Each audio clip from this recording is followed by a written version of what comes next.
One of the worst things that can happen to a mother is if one of her children disappears. But in Mary's case, she has two other children to take care of and must give everything to stay as strong as possible for them. And even though a mother will never truly stop looking, at some point she has to find a way to make peace with it. With years or even decades passing, wounds will heal and the memory will fade. But when the police get an unexpected tip nearly 40 years after Mary's son's disappearance, it changes everything.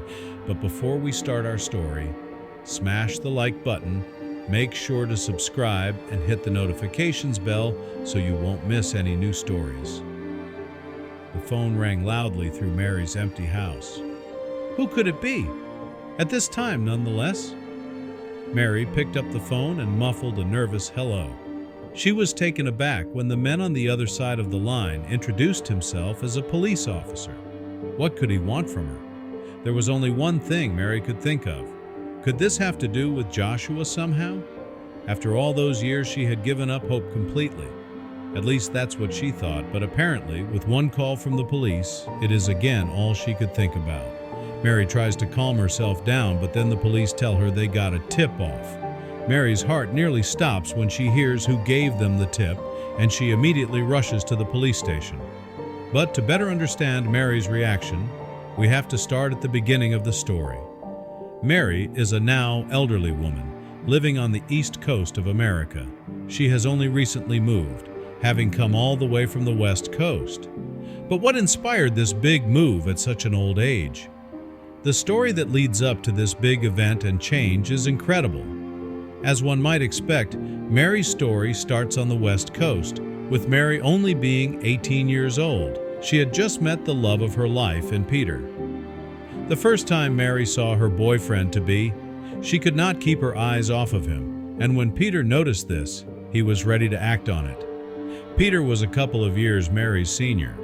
He had been around the block, and while he was Mary's first real relationship, she definitely was not his first. This meant that even though Mary wanted to take some things slowly, Peter didn't want to wait for some of the pleasures of a relationship.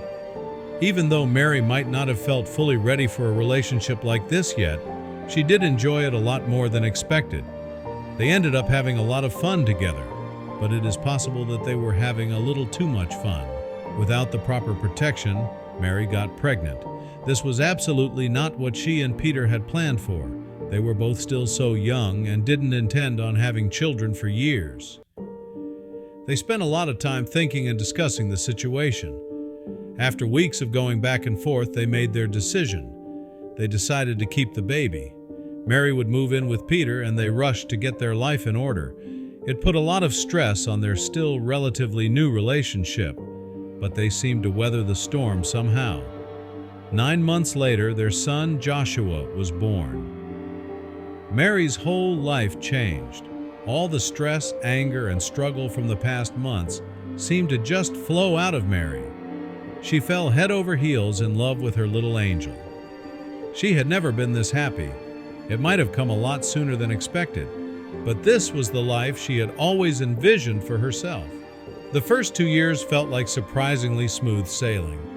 Peter had found a job in the harbor, which sadly meant that he could not be home much, but it did pay just enough for the couple to keep their head above water.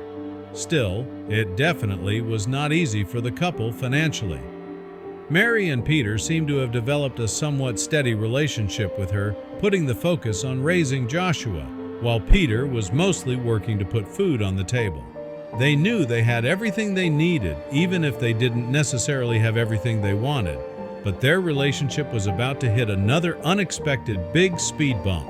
Mary got pregnant again. With one child, it was already very difficult for the couple to make ends meet.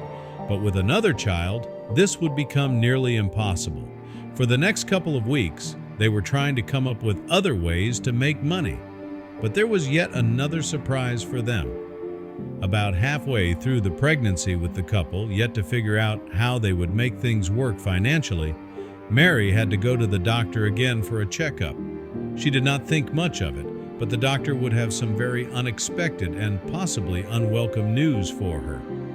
The doctor told Mary that she was not just having one baby, but two twins. The feeling of joy and financial stress were going back and forth in her head. But the positives did heavily outweigh the negatives for her. Peter, however, saw it a little differently. He was not happy at all. He didn't see having 2 more children as a possibility. There was no way they could make that work, and he predicted that it would affect their life very negatively. Mary was furious about Peter's reaction, and they got into a big argument that ended in a surprising suggestion from Peter. The only solution Peter saw was for Mary would get an abortion. Maybe at a later date, they could think about having children again. But this was not the time in his eyes. Mary wanted to hear nothing about this possibility, but then Peter came with a shocking ultimatum for her. It was him or the twins. If Mary decided to keep the children, he would leave her. Mary was stunned by this unexpected ultimatum, but Peter was very firm with his demand. When the gravity of the ultimatum really got through to Mary, she had no hesitation in her answer. There was no way she was giving up the twins. If Peter wanted to walk out on them, that was on him. Peter had hoped it would not come to this, but if anything, he was a man of his word. So he started to pack up his things and make plans that very same day. It took only a few weeks to get everything in order, and then Peter left them for good. He moved to a different city and left Mary in the dark about which one this was. All she knew was that it was far away from her. This might seem surprising, but Peter felt he was left with no other choice. In her anger, Mary had also forbidden Peter from seeing their son ever again. The fact that Peter did not seem to make a big fuss about this only confirmed to Mary that it was the right decision to let him walk away. She would now have to find a way to make it on her own. Mary decided to move back in with her parents. This way, her mother could look after Joshua and the soon-to-be-born twins, while Mary found a job, or maybe 2, to take care of her little family. Her parents were very sympathetic to the situation and didn't even charge her any rent, so she could start saving. The twins were born a couple of months later in good health. It was a difficult labor period, but Mary made it through. All the pain, struggles, and other difficulties she faced over the past couple of months just seemed to fade away in an instant when she saw her precious little angels. Joshua was almost 3 years old and was fascinated by his new siblings. He was always around them when they were home, and Mary was so happy that he seemed to like them. In her eyes, this was the beginning of a new and happier family without Peter. She was looking forward to the future. With her parents watching the kids and Mary being able to save a lot of the money she was making from her 2 jobs, things finally started to look up for her. But just when things started to look up, something bad happened again. Seemingly nothing could go well for her. And this setback was one she may never recover from. Just days after his 4th birthday, Joshua went missing. While Mary was at work, her parents, preoccupied with the twins, noticed Joshua had disappeared from the garden. Despite asking neighbors and calling the police, no one had seen anything. Mary was frantic when she got the call and rushed home. The police launched a search, circulating Joshua's picture around the neighborhood, but it yielded no results. Mary was inconsolable. The search consumed her. She called everyone she knew, neglecting her job and risking her income. Her mother fell ill shortly after Joshua's disappearance, leaving most of the childcare duties for the twins to her father, who was struggling to manage. With no money for a babysitter, Mary had to make a heartbreaking decision: continue searching or return to work to provide for her family. Despite her anguish, Mary knew she had to trust the police and focus on her remaining children. She returned to work, though her heart wasn't in it. Her bosses were understanding, but it became increasingly difficult to balance her responsibilities. Over the next few years, Mary moved between jobs, still clinging to hope that Joshua might be found. 4 years passed. The twins started school, and Mary, forced to face reality, began to accept that she might never see Joshua again. The police had ceased their active efforts, and Mary slowly allowed herself to move forward. She found a stable full-time job and, for the first time in years, began to rebuild her life. This new job provided her with the means to move out of her parents' house and live independently with her children. Yet, the thought of Joshua lingered. and she often questioned whether she had done enough to find him. As the twins grew older, Mary realized it was time to tell them about their lost brother. They were too young to remember him, but they deserved to know. With her life stabilizing and her children becoming more independent, Mary found herself revisiting thoughts of Joshua more often. She even reached out to the police, but there were no new leads. Years turned into decades. The twins grew up, moved out, and built their own lives in different states. Mary was proud of them but saddened by their distance. Her house felt empty, and her thoughts often returned to Joshua, a lingering absence in her life that she could never truly fill. Mary's life felt unbearably empty after retirement. Alone at home with few friends and no new connections, she dreaded the future. Then, an unexpected phone call changed everything. A policeman informed her that a police department across the country had received a tip about her son, Joshua.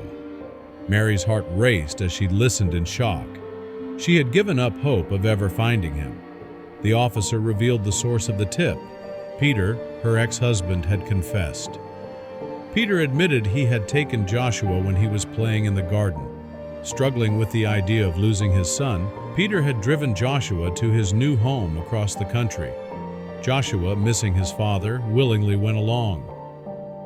Over the years, Peter manipulated Joshua, convincing him that Mary never wanted to see either of them again.